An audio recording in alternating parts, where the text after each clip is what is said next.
সবাই খালি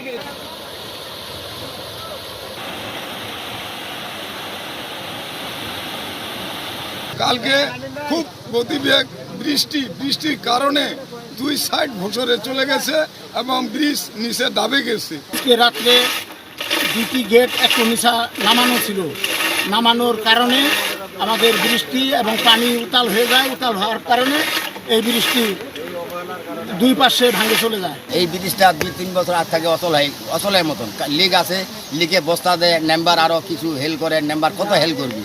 এইভাবে বৃষ্টি হয়েছে যে কালকে হঠাৎ করে রাতে 2টার সময় দাবে গেছে। এখন 5-6টা গ্রামের লোক এত অসুবিধা হয়ে গেছে, জেলা লোক এইদিকে আসে ওদিকে যাইতে পারে না, ওদিকের লোক এদিকে আসতে পারে না। বহু দূরকার লোক আসে, স্কুলে সভাপতি স্কুল যাইতে পারে না, আজকে যাইতেই পারে নাই। আর কাঁচামাল আপন বাড়িতে কাঁচামাল পড়ে আছে, এখনও প্রজামান নিতে পারে নাই।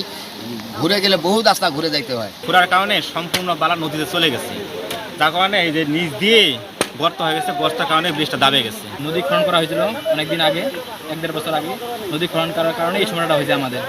এখন আমাদের চলাচলে বন্ধ এবং এখানে সাইডে 4টা দোকান ছিল, দোকানগুলো ভাঙ্গে নদীতে পড়ে গেছে, মালটাল কেউ নিতে পারে নাই, বহু টাকার ক্ষয়ক্ষতি হয়েছে। গত রাতে ভারী বর্ষণ হয়েছে। ভারী বর্ষণের ফলে পঞ্চগড় জেলার সদর উপজেলার কামাত-কাজলদিঘি ইউনিয়নে মাওয়াবেগনা খালের উপরে একটি 8 ভেন্ট রেগুলেটর বসে গেছে, দেবে গেছে। আপনারা জানেন যে পাশেই করতোয়া নদী আছে। এখানে আসলে বালি এবং পাথর ব্যাপক উত্তোলনের ফলে নদীর লেভেল অনেক নিচে নেমে গেছে, যার কারণে পার্শ্ববর্তী এই রেগুলেটরটি ক্ষতিগ্রস্ত হয়েছে।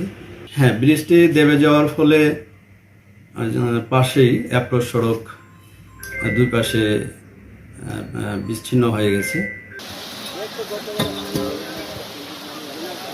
মোটা আরো ভাগ্য